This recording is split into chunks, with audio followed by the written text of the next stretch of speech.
Reporte Médico es una presentación de Clínica Corazones Unidos. Clínica Abreu. Más tecnología, más innovación, más medicina.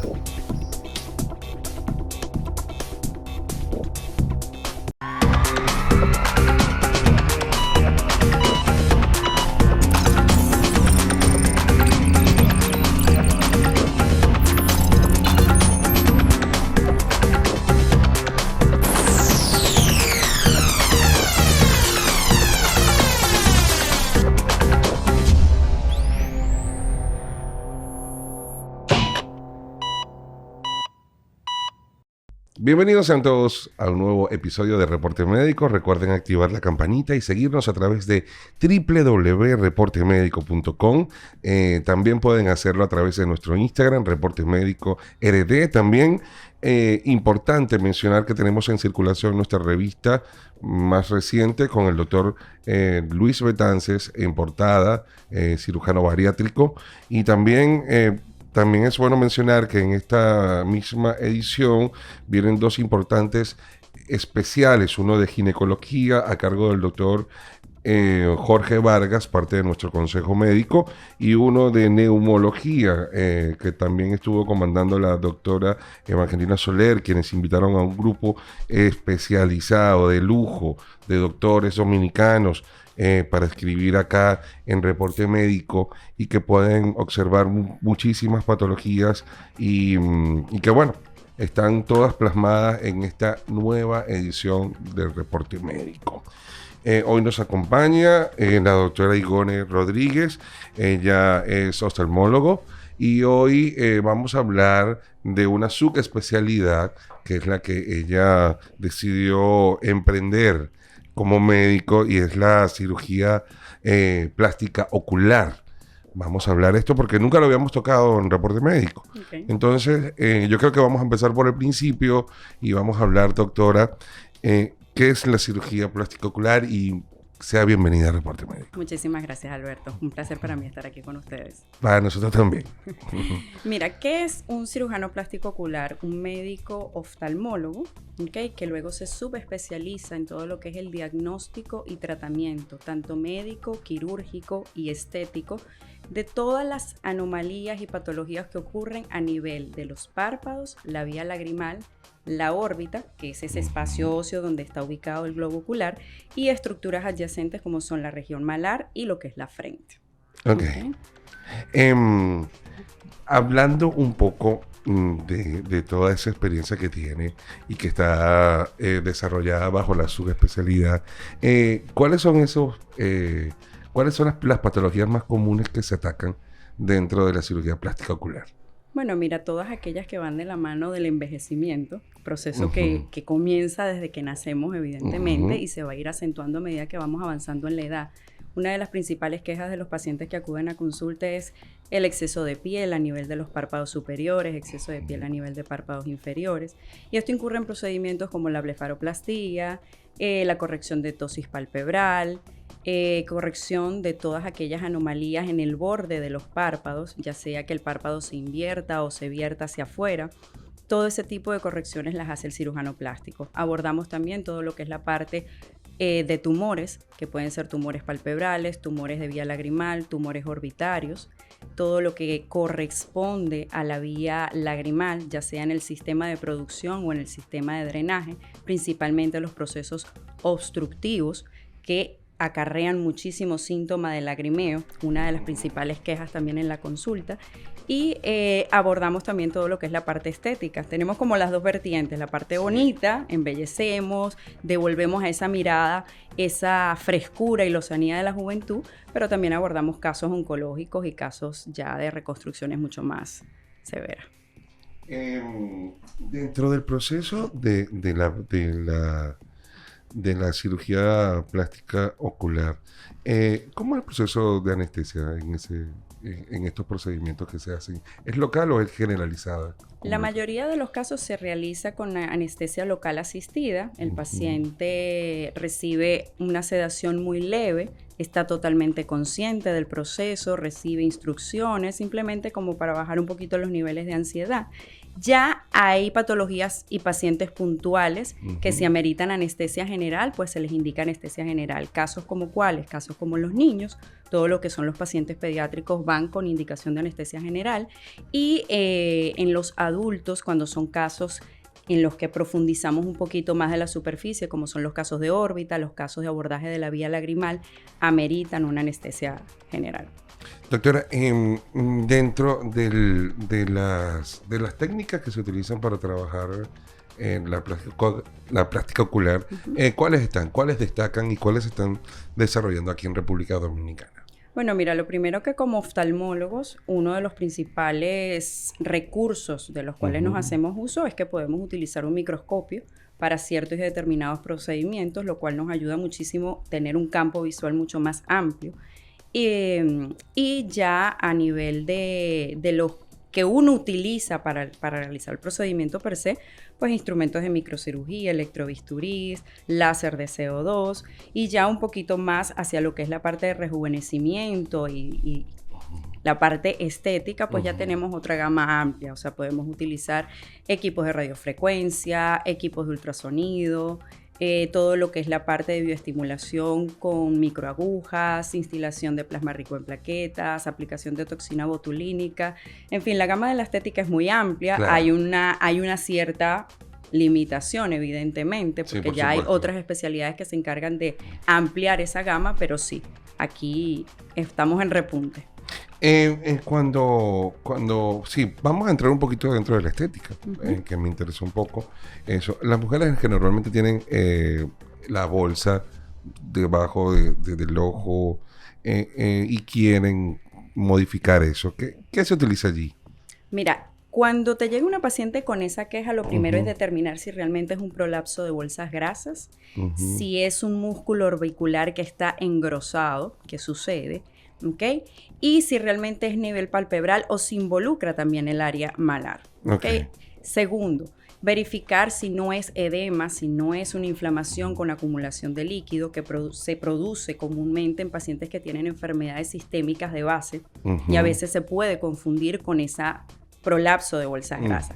Ya enfocándonos más hacia el punto del prolapso de bolsas grasas, es un procedimiento que se realiza en cirugía. El abordaje es a través de la conjuntiva si el paciente no necesita quitarse piel y actualmente, a diferencia de años anteriores, ya no se realiza una extirpación completa de la bolsa grasa. Ya al contrario, se busca reposicionar esta grasa para devolverle al paciente ese aspecto rejuvenecido sin que quede con un aspecto cadavérico o demacrado, que era lo que ocurría hace 10 años atrás. Ok. Y dentro del proceso también he visto, dentro del proceso estético, personas que se le caen los párpados, ¿verdad? Antes de tiempo, quizás van con la edad bajando los párpados. ¿Qué se trabaja en esta parte? Eso se llama tosis palpebral. La tosis palpebral es una anomalía en la cual el músculo que se encarga de subir y bajar el párpado se va debilitando.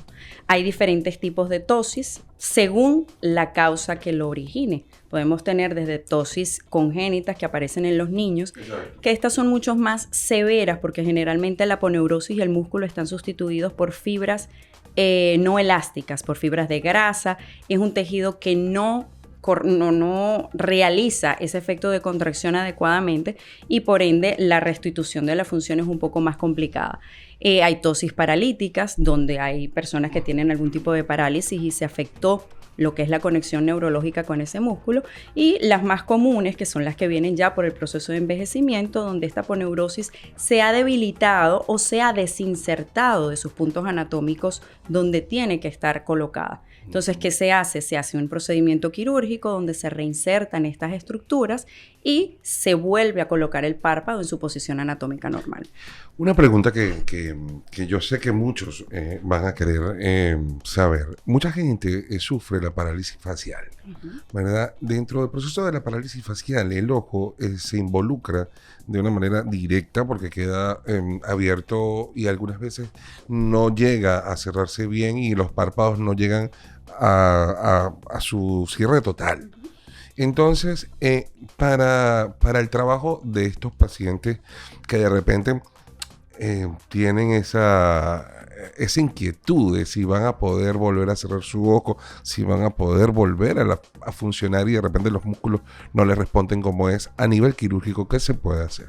Mira, el paciente cuando es por una parálisis, todo depende en el momento en el que se aborda el paciente. No es lo mismo un paciente que tiene una parálisis de hace 2 días, 3 días, un mes, a uno que ya han pasado 6 meses. Y de la rehabilitación de esos músculos que haya tenido. Ya cuando un paciente de entrada no puede cerrar el globo los párpados y proteger el globo ocular por esto, hay que cerrarlo. ¿Ok? Hay procedimientos como las tarsorrafias, donde uno puede cerrar el canto lateral para brindarle mayor protección al ojo, y también se pueden utilizar otros instrumentos donde generamos un poco más de caída en el párpado superior para brindarle un poco más de protección. Y en el caso del párpado inferior, si este está totalmente descendido, tratar de reposicionarlo lo más que se pueda al punto anatómico normal. Ok. O sea, estamos hablando en este momento que mientras más rápido se vaya el médico, mejor dentro de una parálisis facial.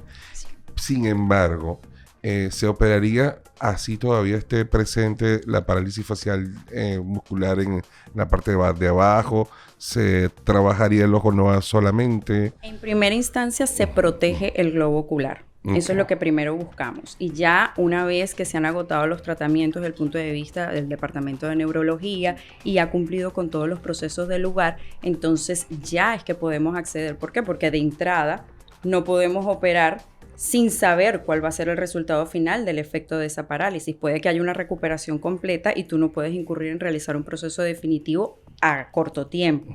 Por eso siempre hay que esperar un proceso, que esa rehabilitación ocurra, pero siempre vigilando el globo ocular. ¿Por qué? Porque cuando el ojo no cierra, ¿qué pasa? La superficie ocular queda desprovista. No hay lubricación, no se mantiene la indemnidad ni la integridad del globo ocular y podemos tener procesos desde una desepitelización, que es la pérdida superficial del epitelio, hasta úlceras cordiales y perforaciones. Entonces Correcto. ahí el problema es peor. Bueno, vamos a hacer una pausa en Reporte Médico y ya volvemos con la doctora Rodríguez, que este tema está nuevo aquí en el tapete de Reporte Médico, como lo es la cirugía plástica ocular. Pensando en los nuevos desafíos de la medicina y en el mejor cuidado de nuestros pacientes, en Clínica Abreu dimos un revolucionario salto tecnológico al incorporar la mayor plataforma del país de equipos nuevos y de última generación para el diagnóstico, seguimiento evolutivo y tratamiento radiante para enfermedades oncológicas. Herramientas que permiten que nuestro excelente equipo profesional aplique las más novedosas y actualizadas soluciones que alcanzarán las nuevas victorias en la lucha contra el cáncer. Vence el cáncer. Clínica Abreu.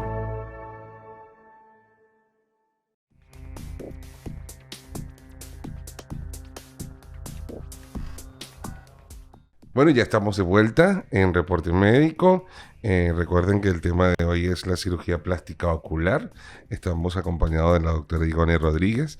Y dentro de las preguntas que quedaron pendientes en el segmento anterior, hay personas que buscan la naturalidad, que quieren que todo sea armonía. ¿Cómo se logra esto en la plástica ocular? Bueno, mira, como oftalmólogo, lo primero ¿cuál es mi centro? No perder de vista el globo ocular, el ojo. Eso es lo que uno, como cirujano plástico, en el área ocular protege. ¿Por qué? Porque ocurre muchas veces que se desvirtúan, ¿okay?, los aspectos de la cirugía que se realiza y el ojo después sufre. Lo mejor para tú poder obtener un resultado natural, primero escuchar al paciente, tener conocimiento de cómo era ese paciente años atrás, ¿okay?, para poder tener una idea de qué es lo que él quiere recuperar. Acuérdate que el paciente llega a tu consulta ya con una edad y con un aspecto definido, quiere mejorar ciertas cosas y siempre es conveniente saber cómo era antes, ver fotos antiguas, ver fotos anteriores y en base a eso escuchar cuáles realmente son sus necesidades. Porque una cosa es lo que nosotros vemos como cirujanos y podemos orientar y otra cosa es cuál es la queja real, cuál es el sentir de esa persona. Mira, yo quiero esto así, quiero esto asado, y en base a eso hacer un feedback y poder darle la orientación necesaria para que pueda obtener esos resultados. Doctora, yo he visto, bueno, algo que está totalmente de moda. Yo creo que esta pregunta va a estar bastante buena porque dentro de los jóvenes hay una tendencia ahora que está presente prácticamente que mundialmente, que es tatuarse los ojos. ¿Cómo compromete esto el ojo? ¿Cómo se protege el ojo ante esta invasión? Vamos a ver una imagen primero, principal. Mira, aquí estamos viendo unas imágenes de un ojo tatuado. Incluso hay otros que se lo han puesto totalmente negros. ¿Cómo se le llama esto y cómo se trabaja esto? Porque hemos visto que algunos han perdido la visión. Claro. Mira, tú estás abordando unas cavidades que anatómicamente inicialmente no están diseñadas para estar ocupadas por esas sustancias que están aplicando en este momento, cualquiera que sea las que coloquen. A nivel de la foto que tú mostraste, que tenemos un tinte debajo de la conjuntiva. No, siga. Desde procesos inflamatorios hasta la misma incomodidad a nivel de la superficie ocular. ¿Por qué? Porque tú estás generando un relieve a través de la conjuntiva y el párpado cuando sube y baja va a sentir como ese escalón. Eso es una de las principales incomodidades, a grosso modo, pero de las más leves. De ahí en adelante ya los procesos inflamatorios hasta pérdida de la visión, como dices tú. Ya cuando hay tatuajes, lo que otro que se ha puesto de moda, que es el cambio de coloración del ojo, donde hacen una serie de despigmentación. Quede claro que el iris es una estructura que su color la da un pigmento. Y ese pigmento, imaginemos que es como una especie de polvo. Cuando tú despigmentas eso, ese pigmento no sale del todo, ese pigmento va a ir a ciertos sitios y generalmente es lo que se llama el ángulo camerular, que es el ángulo que se forma entre la córnea y el iris. ¿Y qué ocurre allí? Allí es donde se filtra el humor acuoso, que debe tener una circulación continua para no generar un proceso de hipertensión ocular o glaucoma en un futuro. Entonces, ¿qué te digo? Yo solamente lo puedo definir como desastroso. Es complicado, sobre todo, hacerle entender a la población de los riesgos que incurren en esto, y más aún cuando estamos viendo que estos procedimientos los están realizando personas que de alguna manera son influyentes para la población porque son artistas, porque son cantantes o porque son estrellas de cine. Es complicado. Es un tema. Sí, o sea, se compromete el arte dentro del proceso. Totalmente, totalmente. ¿Le ha tocado a usted llevar a cabo y ver estos tipos de de personas? Hasta el momento, con este tipo de alteraciones a nivel de pintarse la conjuntiva o de cambiar la coloración del ojo, no he tenido la oportunidad de ver pacientes con esto, pero sí desde el punto de vista de la fisiopatología y de lo que es la organicidad del globo ocular y el funcionamiento, tú sabes que esos son los efectos secundarios y a dónde va. Exacto. A corto, a mediano o a largo plazo. Ok. Tenemos también parte de que nosotros sabemos que para todo procedimiento estético se tiene que tener, se tiene que estar bien. ¿Cuáles son esos personajes que están bien capacitados para llevar una cirugía plástica? Pacientes. Pacientes. Mira, lo primero es hacer una buena historia clínica. El paciente, por ejemplo, que acude conmigo para realizarse una cirugía plástica ocular, recibe una historia clínica completa, no solamente enfocada desde el área de cirugía plástica, sino también desde el ámbito oftalmológico. Posterior a eso, dentro de los antecedentes y el interrogatorio, pues obviamente uno pone en evidencia qué antecedentes tiene esta persona, qué medicamentos toma, y pudiéramos considerar como pacientes no aptos Ojo, no de manera absoluta, Ok. pero sí no aptos pacientes que tengan aquellas patologías de base descontroladas, tipo diabetes mellitus, Ujú. hipertensión arterial sistémica, alteraciones tiroideas, pacientes que tengan trastornos en el sistema de coagulación. ¿Ok? Que son personas que definitivamente pueden incurrir en poner en riesgo su vida si hacen un procedimiento quirúrgico, sea de plástico ocular o de cualquier otra índole, si están descontrolados desde ese punto de vista. Y las expectativas de los pacientes, ¿cómo se trabaja eso en el consultorio? Mira, las expectativas de los pacientes es una tarea añadida que tenemos los cirujanos plásticos Imagino. en cualquier ámbito, cirugía plástica general y cirugía plástica ocular. ¿Por qué? Porque a veces aterrizar a un paciente a expectativas reales es un proceso. Y obviamente eso te da a ti como médico también conocer el tipo de paciente al cual tú vas o no vas a operar. Okay. Porque tú estás en la posibilidad y en la capacidad de decir, mira, sí, yo te voy a hacer tu procedimiento, o mira, no, realmente yo no lo voy a realizar. Cuando son expectativas muy surrealistas, cuando tú ves un paciente que va a realizar unos cambios o quiere realizar unos cambios muy drásticos, unas transformaciones muy exóticas, como le digo yo, a nivel de lo que es el tercio superior de la cara o el área de la mirada, claro, definitivamente son pacientes que tienen algún componente de índole psicológico que trabajar. Okay. Entonces hay que trabajarlo y ya a través de muchísima información, de decirle al paciente realmente qué es lo que necesita y por qué no se puede transgredir más allá de lo necesario, porque su ojo se va a ver afectado, pues ver si el paciente entra. ¿Okay? Doctora, dentro del proceso, imagino que se opera un ojo primero, un ojo después, o van los dos. ¿Cómo es la cirugía? Eso depende del procedimiento que vayas a realizar. Si tú vas a realizar, por ejemplo, procedimientos de índole estético, dígase blefaroplastias, lipectomía, dosis palpebrales, generalmente se hacen los dos ojos el mismo día. ¿Por qué? Porque estamos trabajando con simetría, estamos hablando que aunque dicen que una parte del cuerpo no es exactamente igual al otro, pero uno trata de buscar lo más cercano a eso. Ya cuando hablamos de trastornos tipo obstrucción de vías lagrimales, problemas orbitarios, tumores, ya por lo general eso es cada ojo por separado. Ok. Y dentro del proceso de la recuperación de estos pacientes, ¿depende de cada tipo de cirugía o cómo es esto? Mira, exacto. Dependiendo del tipo de procedimiento que tú realices, la recuperación puede ser más o menos rápida. Sin embargo, por líneas generales, la primera semana es como la semana de choque, es donde el paciente va a estar en reposo, debe mantener ciertas medidas e indicaciones. El paciente, una vez que se para de la mesa de cirugía, va a colocarse un sistema de frío, un frío pack a nivel de los ojos para disminuir un poco la posibilidad de hematomas, sangrados e inflamación.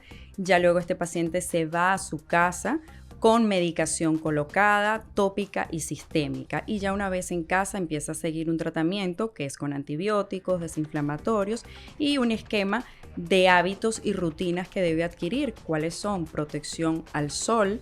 No puede bañarse en playa, piscina, río, ni nada que se le parezca por lo menos por un periodo de 15 días. Debe realizar la higiene de los párpados y pestañas y el área que haya sido intervenida pues de una manera cautelosa, ya que nosotros trabajamos por el lugar en el que estamos con suturas muy delgadas. Okay. La piel de los párpados es la piel más delgada de todo el organismo. Entonces una sutura que corresponde para ese tipo de piel se puede romper con mucha facilidad si el paciente no cumple con las medidas del lugar. No debe hacer ejercicio, no debe levantar peso. Básicamente eso. ¿Y el seguimiento postoperatorio? El seguimiento postoperatorio, volvemos al mismo punto, depende mucho de lo que se haya realizado. Puede variar desde verlo al día siguiente o lo vemos a la semana, a los 15 días, al mes, a los 3 meses, pero siempre son consultas recurrentes. ¿Okay? El paciente no viene y se opera hoy y se despega y se va hasta el año que viene, o por lo menos no es el deber ser, no es lo que nosotros como cirujanos queremos, aunque pasa. Sí, lo que pasa es que siempre hay malos pacientes. Hay pacientes que vienen, se quitan los puntos y de verdad, mira, pero qué pasa, no, yo estoy muy bien. Sí. Y no regresan, pero sí, el deber ser eso. ¿Por qué? Porque hay complicaciones que se pueden presentar a corto, a mediano y a largo plazo. Ok. Doctora, para nosotros ha sido un placer de verdad tenerla en Reporte Médico. Quisiera que volviéramos a realizar otro episodio y profundizáramos ya en cuanto a los procedimientos, pero mientras tanto vamos a dejarle a nuestra audiencia sus números de contacto, su Instagram, para si quieren una consulta con usted, cualquier duda que quieran formularle a usted, se la hagan directamente. Díganos sus números. Perfecto, muchísimas gracias a ti. Yo estoy ubicada en Grupo Médico Alterna, en el área de cirugía plástica ocular. Los teléfonos son 829-608-0808. Tenemos el sistema de WhatsApp 829-941-1281 y 941-1284, y mi celular personal y WhatsApp el 809-906-1215. ¿En su Instagram? Plástica_ocular. Ok, bueno, doctora, gracias por haber venido. Muchísimas y gracias a todos ustedes por permanecer hasta este momento con esta sintonía de Reporte Médico. Recuerden que Reporte Médico es una dosis de información saludable. Reporte Médico es una presentación de Clínica Corazones Unidos. Clínica Abreu. Más tecnología, más innovación, más medicina.